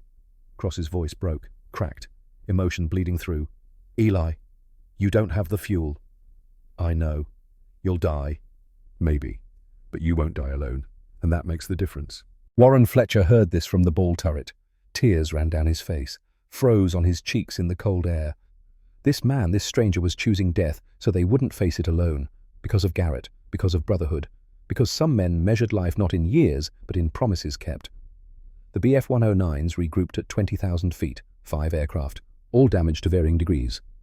They circled, watching the bomber fall, watching the lone P-47 stay with it. Müller keyed his radio. Der Ami bleibt bei ihnen. Warum? The American stays with them. Why? His wingman responded. Ehre vielleicht. Honor, perhaps. Müller watched the P-47 for another long moment, thought about his own wingman, about the men he'd flown with for 3 years, about the promises they'd made to each other, about brotherhood that transcended nationality. He understood. Wir kehren zur Basis zurück. We return to base. His wingman protested. Herr Hauptmann, wir können. Sir, we can nine. Genug für heute. Der Ami hat seine Ehre verdient. No. Enough for today. The American has earned his honor. The 5 Bf-109s turned east, departed, left the sky. Years later in 1985, Fritz Müller would be interviewed for a documentary. Asked about memorable combats, he would pause, light a cigarette. Say, October 1943, a single P-47 protecting a crippled bomber. He stayed when he should have left, fought when the odds were impossible. I ordered my men to break off. Some victories aren't worth taking. That American pilot showed me what honor looks like. I hope he survived. He deserved to. But on October the 12th, 1943, Müller simply led his formation home, left the sky to the dying bomber and its guardian. Promised return descended through 12,000 feet. 2 Wright cyclones labored, overheating, straining, being pushed beyond design limits. Cross-trimmed the aircraft, adjusted power, fought to control the descent. But with only 2 engines both on the right side, the bomber wanted to turn left, constantly, relentlessly. His leg cramped from holding right rudder. The pain was intense, but he didn't let up. Couldn't. Whitmore monitored the gauges, numbers declining. Captain, number 1 engine temperature is in the red, 230 degrees Celsius. We're cooking it. Cross glanced at the gauge. Maximum continuous was 220. They were 10 degrees over. The engine wouldn't last. Couldn't last. How much longer can it run hot? Maybe 20 minutes. Maybe less. Could quit any second. 20 minutes at current descent rate meant another 8,000 feet lost. That would put them at 4,000 feet. 60 miles from the coast. Still short. Still dying. Just slower. Cross keyed the intercom. Crew, we're not going to make it to England. Start thinking about ditching procedures. Silence. Then O'Brien spoke. Voice quiet. Captain, if we ditch the ball turret. I know. Warren, can you get out of there? In the ball turret. Warren worked the manual traverse. Strained, pushed, managed another 5 degrees. 10 degrees total in the past hour. Not enough. Nowhere near enough. To get the turret horizontal, to get the guns out of the way so he could climb out would take 20 more minutes of cranking. Minimum. Negative, skipper. Hydraulics are dead. Manual traverse is too slow. I won't get out in time. Silence on the intercom. Heavy. Suffocating. Everyone knew what that meant.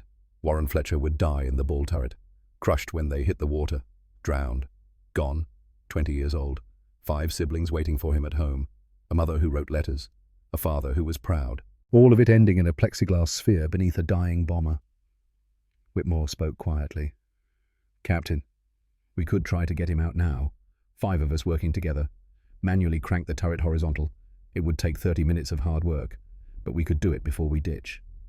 Will we have 30 minutes? Whitmore looked at his charts. Did the math. No, sir. At current descent rate, we'll be at wave top in 22 minutes. Cross did the math. Start cranking now, they might get Warren out. But they'd hit the water before finishing.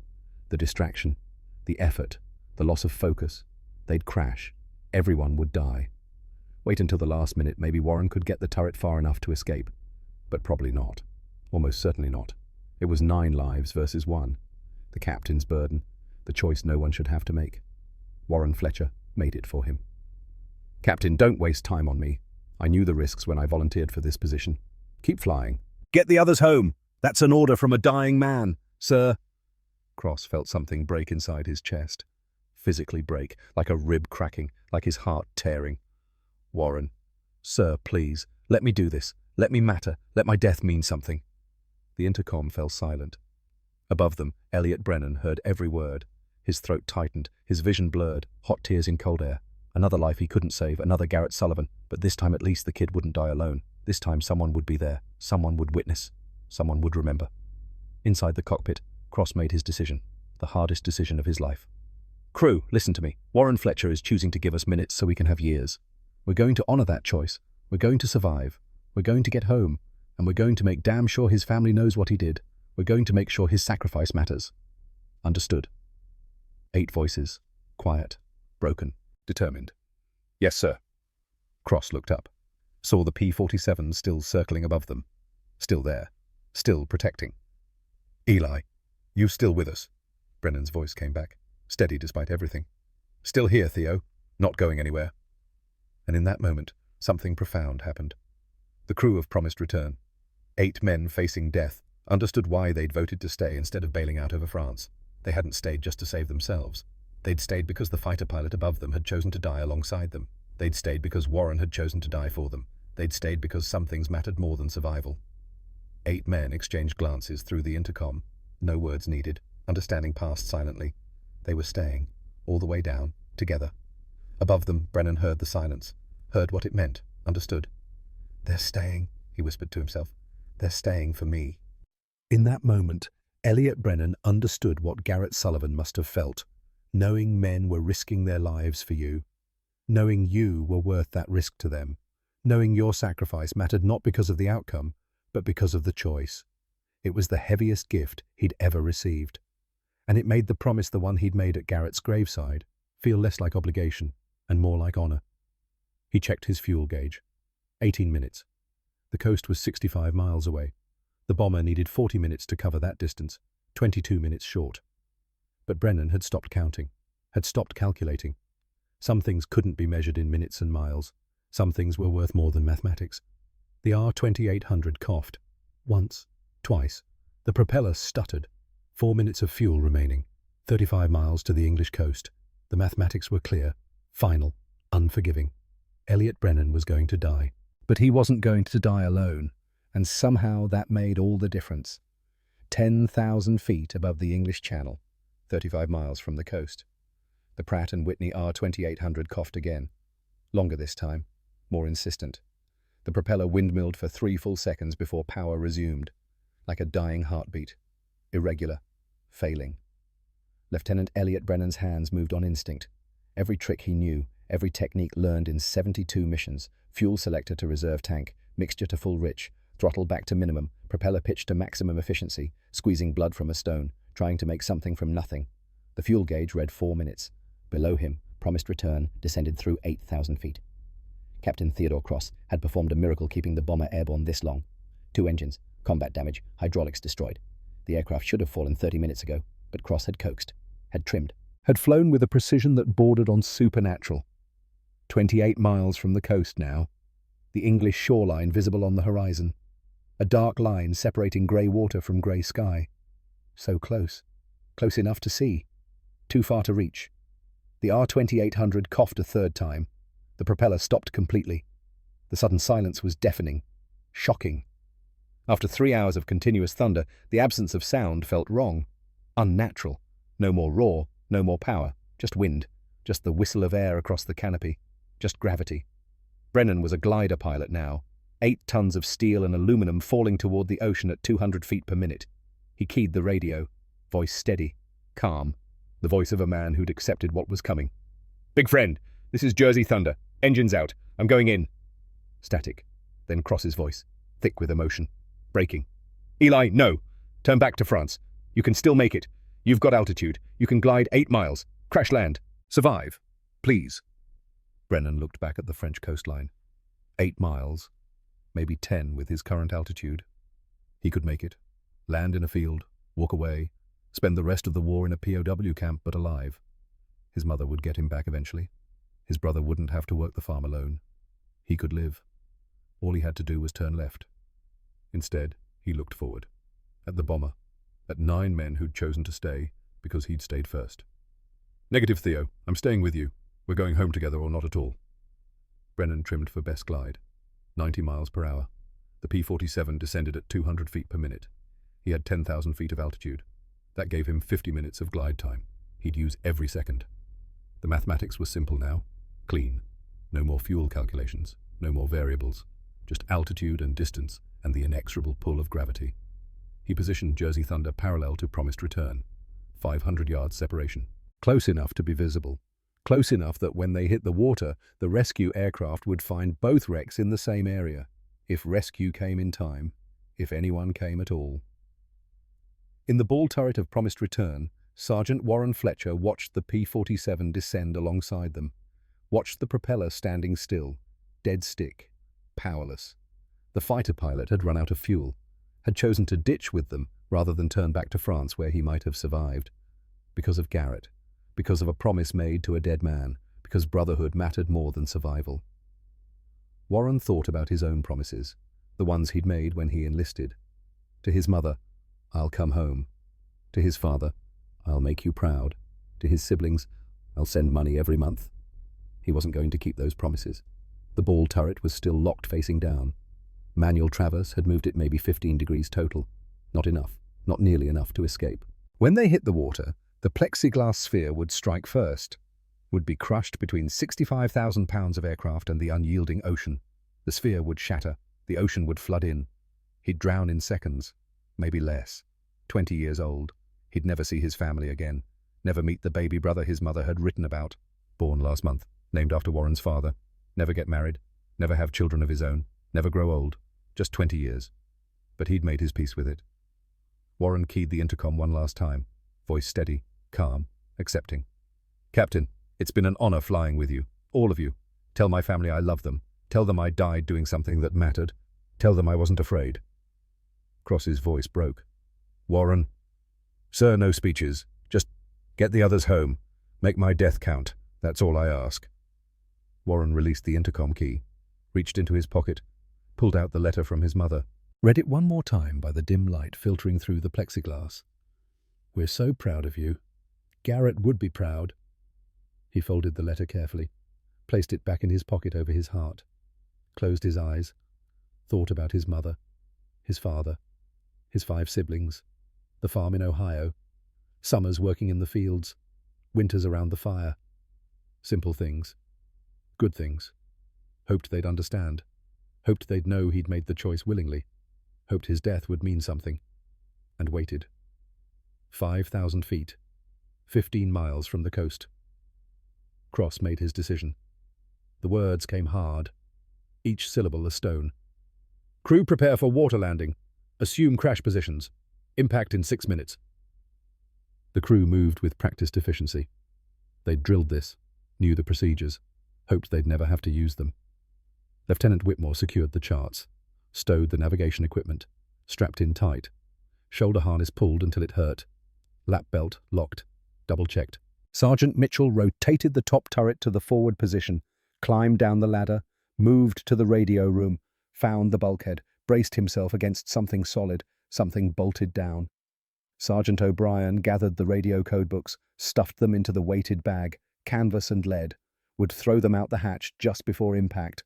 Classified material couldn't fall into enemy hands, even here, even dying. Regulations mattered. Corporal Dawson and the other waist gunners wedged themselves between equipment racks, grabbed anything bolted down, prepared for violence. Sergeant Foster in the tail section had the worst position, farthest from the exits, most likely to be trapped if the fuselage broke apart, most likely to drown before he could escape. He strapped in anyway, checked his Mae West one more time, made peace with his odds. Lieutenant Wallace in the bombardier position braced against the nose bulkhead. His dislocated shoulder screamed with every movement. The pain was constant now, blinding, but pain was temporary. The next 2 minutes would determine everything. In the ball turret, Warren Fletcher took off his leather gloves. His hands were cold, numb, but he wanted to feel something real, something warm, something human. He touched the letter over his heart one more time, thought about his mother reading the telegram. "The Secretary of War desires me to express his deep regret." Hoped she'd be strong. Hoped his father would help her through it. Hoped his siblings would remember him. Hoped. 3,000 feet. 10 miles from the coast. Cross lined up into the wind. Reduced power on the 2 functioning engines to idle. The descent rate increased to 500 feet per minute. Faster now, falling faster. The ocean rushed up to meet them. Grey, cold, violent, white caps visible. Moderate seas, waves maybe 3 feet. Not the worst conditions, not the best. He'd need to flare perfectly. Touchdown tail first. Let the tail absorb the initial impact. Then settle the fuselage gently. Gently was relative. They'd be hitting at 85 miles per hour. Water at 85 miles per hour was harder than concrete. Too early and they'd stall. Drop nose first, break apart, everyone dies. Too late and they'd slam in at full speed. Same result, different timing. The sweet spot was maybe a 2-second window, maybe less. Cross had never done a water landing for real, had trained, had simulated, had read the manual, but never done it. He was about to find out if theory matched reality. 2,000 feet. Whitmore read off the checklist. Voice mechanical. Detached. The only way to function. Flaps full. Full flaps, Cross confirmed. The flaps deployed, added drag, slowed them down. Every mile per hour mattered. Landing gear. Gear stays up. Water landing. Gear down would cartwheel us. Crew. Crash positions confirmed. 1,000 feet. Cross could see individual waves now. Could see the texture of the water. The wind spray. The foam. The violence. It looked hard. Unforgiving.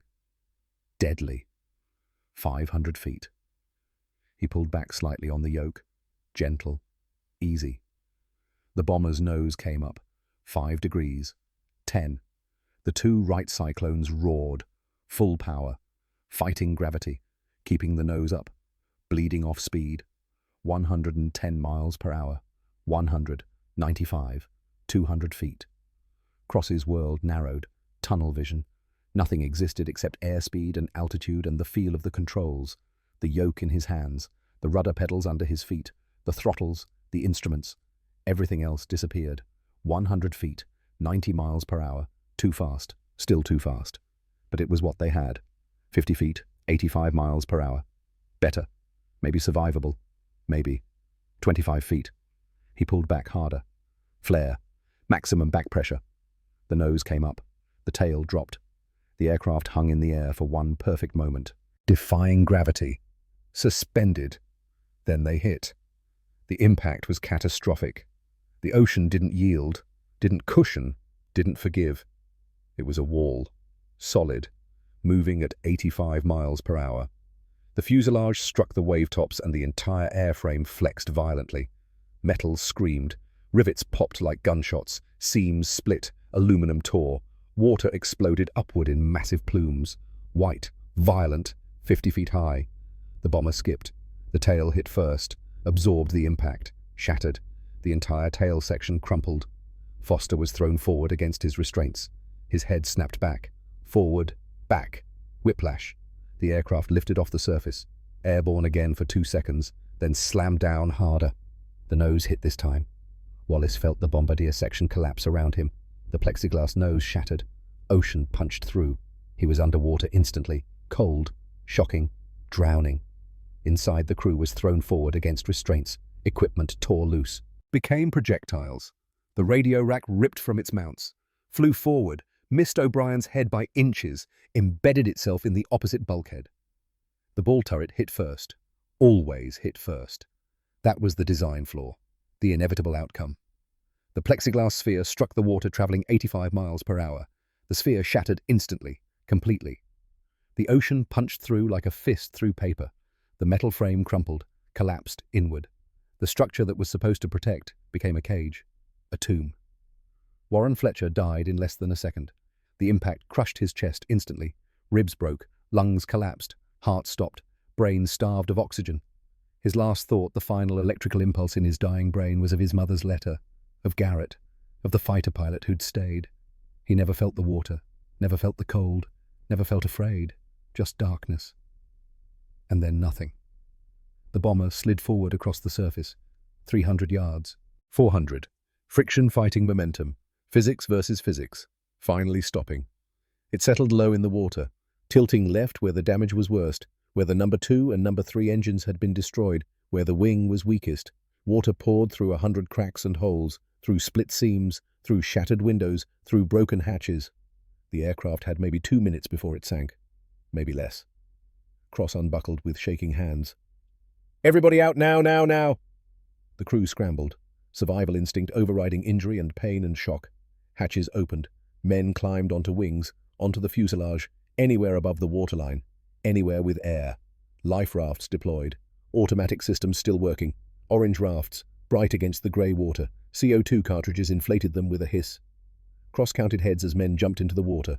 1, 2, 3, 4, 5, 6, 7, 8, 9 crew members, 8 visible. Warren. Cross looked toward where the ball turret had been, saw only crushed metal, twisted aluminum, dark water flooding in through the shattered sphere. Whitmore appeared beside him on the wing, saw the same thing. His face went white. "Captain, he's gone. Nothing we can do. Get in the raft. That's an order." Whitmore hesitated, looked at the wreckage, wanted to try, wanted to dive down, wanted to save him. "Now, Lieutenant. He's already gone. Don't make his sacrifice meaningless by dying yourself." Whitmore jumped. Cross was the last off the aircraft. Captain goes down with the ship. Old tradition. Stupid tradition. But tradition nonetheless. He stood on the wing as it tilted, as the nose dropped, as the bomber began its final dive. Then he jumped. The cold hit like electricity. 50 degrees Fahrenheit. 50 degrees was cold enough to kill in 30 minutes. Less if you panicked. Less if you were injured. Less if you gave up. Hands grabbed Cross, pulled him toward the raft. Strong hands. Mitchell's hands. The coal miner who'd worked underground his whole life. Strong from hauling, from lifting, from surviving. Cross tumbled into the raft. 8 men, soaked, shivering, bleeding, alive, 1 missing. They watched Promised Return sink. The nose went first, tilted forward. Dove. The tail lifted, pointed straight up at the sky, the name visible. Promised Return. A promise kept. Sort of. 8 out of 9. Then it slipped beneath the surface. Gone. O'Brien made the sign of the cross. "Rest in peace, Warren. You saved us all. We won't forget. Never." 200 yards away, Brennan fought his own battle. The P-47 hit nose first. The 2,000-pound engine acted like an anchor, pulled the aircraft forward and down. Violent, catastrophic. The impact was apocalyptic. Not a splash, a collision. Metal against water. Physics against physics. Physics won. The fuselage buckled, flexed beyond design limits. Brennan's world became water and violence and darkness. The canopy spider-webbed instantly. Cracks spreading like lightning across glass. 1,000 fractures, 1,000 weak points. Then it shattered. The ocean punched through, a wall of water, freezing, overwhelming. His chest seized, couldn't breathe, couldn't think, couldn't process, just shock and cold and fear. The cockpit flipped, inverted. The aircraft rolled. Brennan slammed into the instrument panel. His head struck the gun sight, the same gun sight that had cut him earlier. The wound reopened. Blood ran into his eyes, mixed with seawater, salt and copper. He couldn't see, couldn't breathe, couldn't orient. The harness release. Where was it? His hands were numb, cold, clumsy, useless. He felt for it, found the buckle, pulled. Nothing. Jammed. The buckle was bent, damaged from the impact. Wouldn't release. Jersey Thunder was sinking, fast. He could feel it. The pressure building in his ears, the light fading, the darkness closing. 30 feet down, 40, 50. The light from the surface growing dimmer, greener, dying. He pulled again, harder, desperate. Primal panic overriding training, still jammed, his lungs burned, vision graying, consciousness slipping, drowning, dying. He thought about Garrett, about his mother, about promises broken, then anger, pure, hot, rage against dying, against failing, against everything. He pulled one more time, not with technique, not with skill, with rage, with every ounce of strength in his dying body. The release gave, the harness fell away. He pushed up, fought the water. Fought the gear trying to drag him down. The leather jacket soaked with water, heavy, the boots, the parachute harness, all of it anchors trying to pull him to the bottom. He kicked, clawed, refused to die this close, 20 feet from the surface, 15, 10. His lungs screamed, vision black at the edges, unconsciousness seconds away, 5 feet. He broke the surface, gasped, choked, coughed, vomited seawater, air, sweet, cold, beautiful. He gulped it, coughed, gasped, lived. Jersey Thunder's tail slipped beneath the waves 20 feet away. The last piece of her, the vertical stabilizer with the number 226658, gone. 3 hours ago she'd been perfect, powerful, deadly. Now just wreckage on the ocean floor. Brennan inflated his Mae West, fumbled for the toggle, pulled. The CO2 cartridge worked, the vest ballooned around his chest, kept his head above water. But the cold. God, the cold. It wasn't gradual. It was immediate. Violent. His fingers went numb within seconds. His legs felt like lead within a minute, hypothermia setting in, stealing heat, stealing life. He looked around, disoriented, struggling to focus, saw orange, the life rafts, 200 yards away, might as well be 200 miles. He started swimming, each stroke agony. The leather jacket was soaked, weighed 50 pounds, maybe more, like swimming in armor, like swimming with chains. One stroke, breathe, another stroke, breathe, keep moving, keep fighting. His vision greyed. The cold was stealing consciousness, stealing everything. 50 yards, still too far, too heavy, too cold, too much. He thought about Garrett Sullivan, wondered if this was how it felt. Cold, dark, alone, dying in the channel while help was too far away. Except Brennan wasn't alone. A voice, shouting, distant but real. There in the water somebody's swimming. Jesus Christ, it's the P-47 pilot. Get him now, paddle, paddle. Hands grabbed him, pulled him toward the raft. Strong hands, desperate hands, hands that refused to let him die. Brennan felt himself lifted, tumbled into the raft, landed on something soft. Someone, didn't know who, didn't care. It's Eli, he's alive. Get a blanket on him, he's hypothermic. Eli, stay with us, come on, stay with us. Brennan couldn't speak, his jaw wouldn't work. The shivering was too violent, uncontrollable, his whole body convulsing. Someone wrapped a blanket around him, wool, rough, smelled like oil and sweat. Beautiful. Cross's face appeared above him. Eli, you crazy son of a bitch, you actually did it, you actually stayed. Brennan tried to smile, managed something that might have been a grimace, might have been a seizure. Cross gripped his shoulder, tight, holding on. You saved us, all of us. You're a goddamn hero. Brennan found his voice, barely a whisper, cracked, broken. Told you, brothers don't abandon brothers. Cross felt tears on his face, hot against cold skin. Didn't wipe them away, didn't care who saw. This man had chosen death so they could live, had run out of fuel, had ditched in the channel, all for 9 strangers, all because of a promise to Garrett Sullivan. The raft held 9 men, 8 from promised return, 1 fighter pilot who shouldn't be there. 1 was missing. Warren Fletcher, 20 years old, ball turret gunner, dead. The men sat in silence, floating in the channel, 30 miles from England. The water was cold, the wind was bitter, and they had no idea if rescue was coming. 18 minutes. That's how long they waited. 18 minutes in 50-degree water. The longest 18 minutes of their lives. Some men started shaking uncontrollably. Dawson's lips turned blue. His teeth chattered so hard Cross thought they'd break. Mitchell held him. Shared body heat, the only thing they could do. Foster recited prayers. Hail Mary, full of grace, our Father who art in heaven. Catholic prayers his mother had taught him, had made him memorize. He'd thought it was pointless then, not anymore. Whitmore calculated their odds. Couldn't help himself, even now, even dying.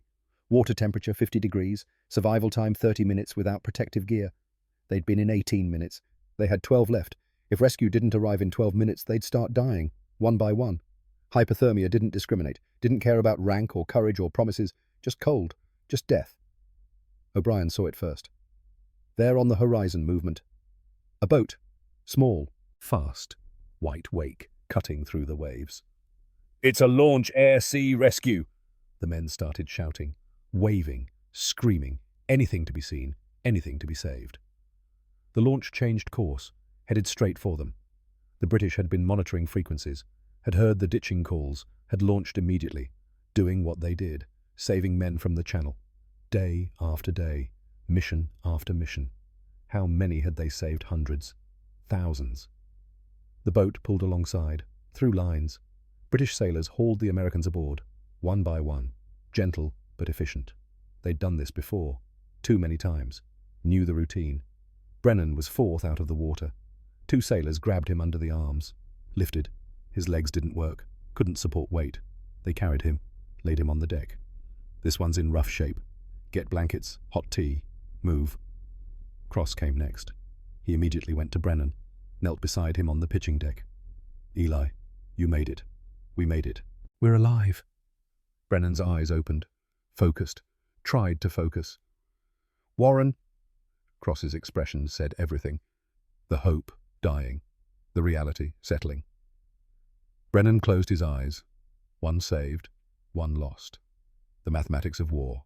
Always taking, always costing, never free. The British captain approached. Commander James Peterson, 45 years old, veteran of Dunkirk and Norway. He'd pulled hundreds of men from the Channel, hundreds of stories, hundreds of nightmares. Which one of you mad Yanks fought off 20 Jerry fighters for 90 miles? Cross pointed to Brennan, shivering, bloody, barely conscious, barely alive. This man, Lieutenant Elliot Brennan, he stayed with us when he should have turned back. Burned all his fuel, ditched alongside us rather than leave us alone. Peterson looked at Brennan, really looked, saw the dedication, the sacrifice, the cost. He came to attention, saluted, crisp, perfect, respectful. Well done, Lieutenant. Well, bloody well done indeed. The launch turned west, headed for England, for home, for life. Behind them, the Channel swallowed the last bubbles from 2 aircraft, 1 bomber, 1 fighter, both gone, both lost, but 9 men lived, 9 men who shouldn't have, 9 men saved by 1 man's choice, gone, but not forgotten. 3 days later, Thorpe Abbotts Air Base. Lieutenant Elliot Brennan stood at attention, his head bandaged. 14 stitches where the gun sight had split his scalp, his hands wrapped. Frostbite, 2nd degree. The doctors said he'd keep all his fingers, barely. Another hour in the water, and he'd have lost them. Colonel Hayes stood before him. In his hands was a blue ribbon with white stars, the Distinguished Service Cross, 2nd highest decoration for valor, 1 step below the Medal of Honor. Hayes read the citation, voice formal, but emotion bled through. Respect, admiration, awe. For extraordinary heroism in connection with military operations against an armed enemy on October 12, 1943.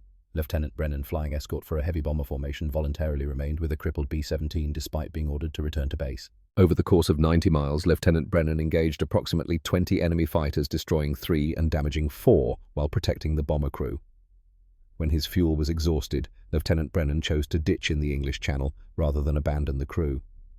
His actions resulted in the successful rescue of 9 airmen.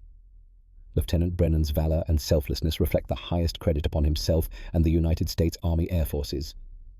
Hayes pinned the medal to Brennan's uniform, stepped back, saluted. Brennan returned the salute, stood rigid, tried not to feel, tried not to remember Warren Fletcher dying in a ball turret because Brennan couldn't save him. But then he saw them, the crew of promised return, 8 men, standing in formation, all in dress uniform, all alive because of him. Cross, Whitmore, Mitchell, O'Brien, Foster, Dawson, Wallace, the navigator whose name Brennan had finally learned, Rogers. 8 men who shouldn't be alive. 1 missing, Fletcher. Cross stepped forward, spoke, voice clear but thick. Sir, if I may. Hayes nodded. Cross turned to the assembled officers.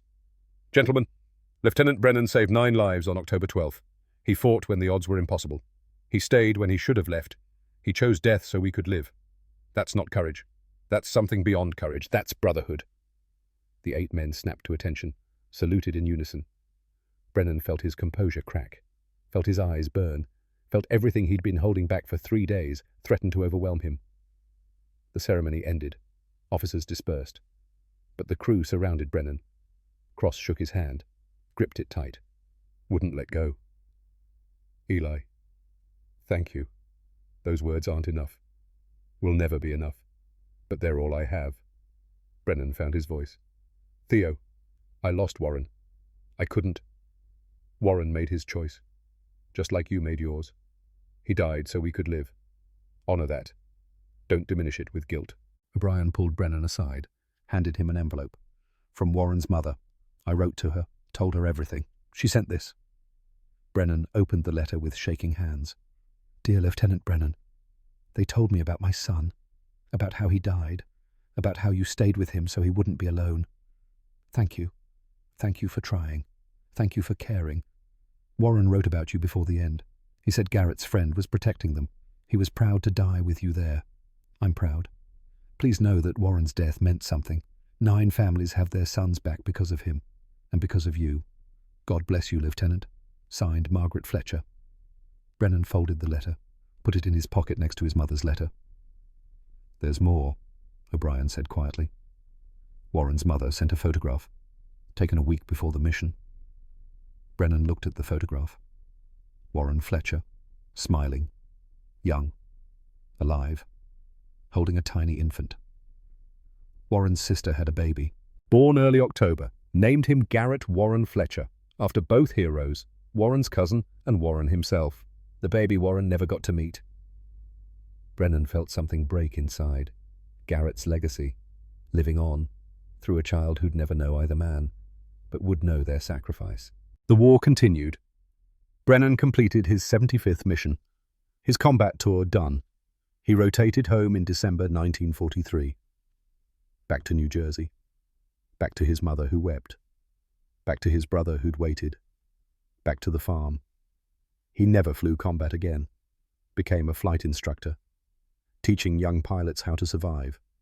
He never talked about October 12, 1943. When people asked about the medal, he changed the subject. The crew of Promised Return all survived the war. Cross returned to teaching. Whitmore became an engineer. The others scattered across America. Jobs, families, lives. Every Christmas, Brennan received cards. 9 families, 8 survivors, and Warren's family. Photos, children, grandchildren. He kept every card in a box in his closet. Never showed anyone. Never spoke about them. Just kept them. November 1947. The first reunion. Brennan's farm in New Jersey. 8 men travelled from across the country. Cross brought his daughter Promise, born December 1943, named after the bomber. They set up a 9th chair, empty, for Warren. Cross stood, raised his glass. "We stayed because you stayed. If you were willing to die for us, we weren't going to let you die alone. That's what brothers do." The reunion became tradition. Every year, same place. Warren's chair always empty. Fletcher family always represented. 1998. Elliot Brennan died at 79. Heart failure. Peaceful. At home. 7 elderly men attended his funeral. Foster had died the year before. Cross stood at the pulpit, 81 years old. Eli never asked for recognition, but he deserves to be remembered, not for the medal, for the choice, for showing us what brotherhood looks like. Then a man approached, mid-50s, placed 2 sets of dog tags on the flag. Fletcher Warren and Brennan Elliott. Garrett Warren Fletcher, Warren's nephew. Mr. Brennan wrote to me every year, told me about my uncle, about what it means to be a man. These tags, he sent them to me. Said when I had a son, I should tell him about the day 9 men came home because 1 man refused to leave. Cross gripped his hand. "Did you have a son?" "Yes, sir. Born last year. Named him Elliot, after Mr. Brennan." Epilogue, 2018. 75 years later, National Museum of the United States Air Force, a restored P-47 Thunderbolt on display, painted to match Jersey Thunder. Beside it, a plaque, Lieutenant Elliot Brennan, October 12, 1943, Distinguished Service Cross, fought 20 enemy fighters for 90 miles to protect a damaged B-17, saved 9 lives, the definition of brotherhood. 73 descendants gathered. 4 generations, among them Elliot Fletcher, 21, great-great-nephew of Warren. His grandfather, Garrett Warren Fletcher, now 75, stood beside him. He wrote to me every year, 55 letters, always the same message: honor matters, sacrifice matters, brotherhood matters. Garrett stepped forward to speak. My great-uncle Warren died at 20. Lieutenant Brennan chose to die alongside him. 2 men, 2 choices. Because of them, everyone in this room exists. 73 people across 4 generations. He placed his hand on the P-47's wing. They asked Eli why he didn't turn back. He said, "I didn't choose to die. I chose for them to live. And that's what brothers do." Silence. 73 people alive because of 2 men dead 75 years. The mathematics of sacrifice, the legacy of brotherhood, the promise kept. If this story moved you, honor their memory by sharing it. Tell your family, tell your friends. Make sure acts of heroism like this are never forgotten. Next time we'll tell you about the B-24 crew who landed their burning bomber to save trapped gunners. Until then, remember, the greatest generation wasn't great because they never faced fear. They were great because they chose honor when fear demanded retreat. They chose brotherhood when survival demanded selfishness. They chose sacrifice when logic demanded self-preservation. And in those choices, they showed us what it means to be truly human.